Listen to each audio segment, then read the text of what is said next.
What if I told you that Raphael's story doesn't actually begin in ripples? By the time MC meets him in the main story, Raphael has already been searching for her for months. His anecdotes reveal a hidden timeline that begins in Verona, follows his return to Linkon City, and shows how he quietly becomes Linkon's most famous artist while secretly moving closer to MC. In this video, I'll be putting those stories in chronological order, explore how they may connect to Caleb's Bond story, and uncover the events that lead directly into the main story in Unicorn.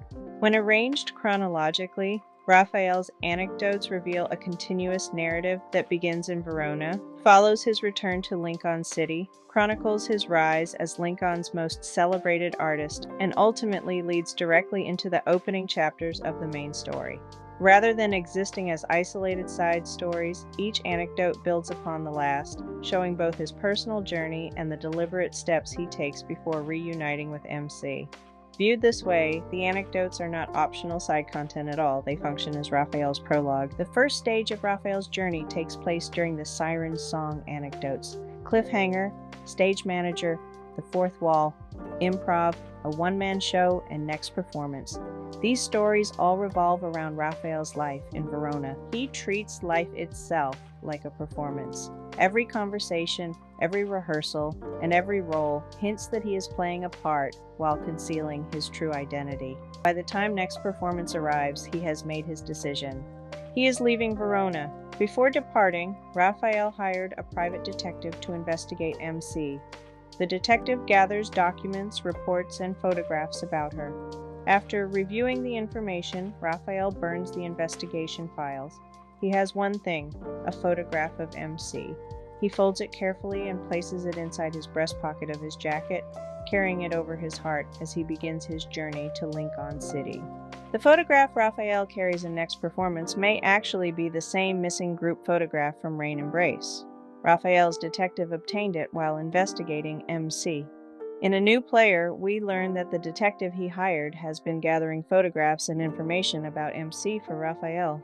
At this point in the timeline, MC is still a college student, making this another clue that Raphael's anecdotes take place well before the opening events of the main story. After leaving Verona, Raphael returns to Linkon City. The Addictive Pain anecdote series follows this entire journey. The first chapter, Ignition, marks the true beginning of Raphael's public life in Linkon. The story opens with the words, "This year's summer in Linkon City was tranquil." Everything changes when Raphael unveils his masterpiece, Illusion. The painting immediately captivates the art world. Critics praise it, collectors compete to acquire it, and Face to Art, along with other media outlets, rush to interview its mysterious creator. For the first time, his name becomes a household name throughout Linkon City. This is why Ignition serves as both the literal and symbolic ignition point of his career in Linkon. It marks the moment he steps into the public eye and begins building the reputation that eventually makes him Linkon's most celebrated artist. Interestingly, Illusion is also the same painting that Raymond purchases from Thomas in the main story approximately a month and a half later, directly connecting Ignition to the events of the main story and reinforcing the chronological placement of Raphael's anecdotes. He quickly becomes Linkon's legendary young painter. However, I couldn't help but notice one small detail. During his interview with Face to Art, Raphael is wearing his iconic red suit. What's interesting is that in Your Fragrance, MC picks out this very suit for him to wear, and he doesn't remember buying it, which is weird. I'll explore what I think this might mean in a future video, because I believe there may be a deeper mystery surrounding his missing memories.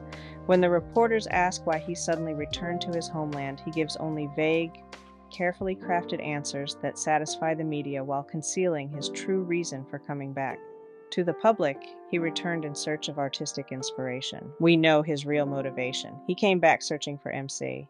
The following chapters reveal just how cunning and calculating Raphael truly is. His growing fame is not simply the result of his artistic talent, it is also one piece of a much larger plan. In another disguise, Raphael learns that MC attends Linkon University. Instead of approaching her directly, he chooses a far more subtle method. He accepts an invitation to give a guest lecture at the university, creating the perfect opportunity to see her without arousing suspicion. To everyone else, he is simply Linkon's most celebrated young artist, making a special appearance on campus.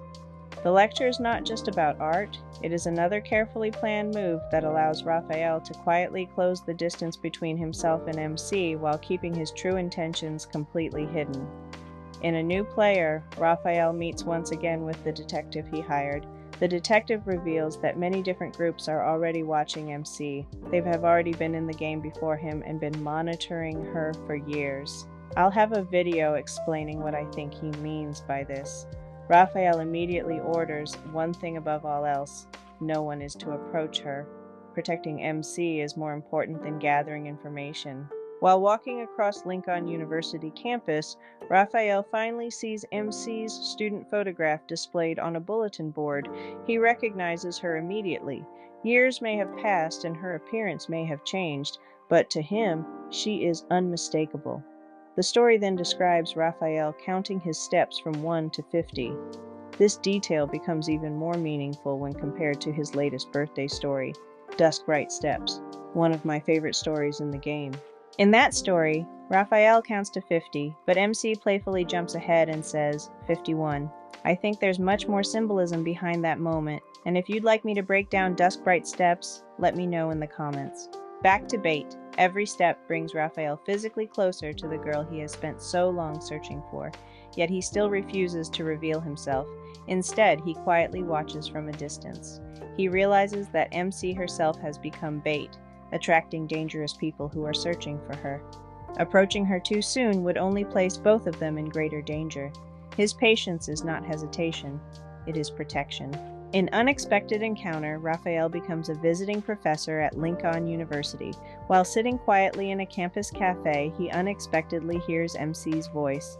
She casually orders dessert while chatting with friends. To everyone else, it is an ordinary conversation. To Rafayel, it is the first time he has heard her voice in years. He listens silently.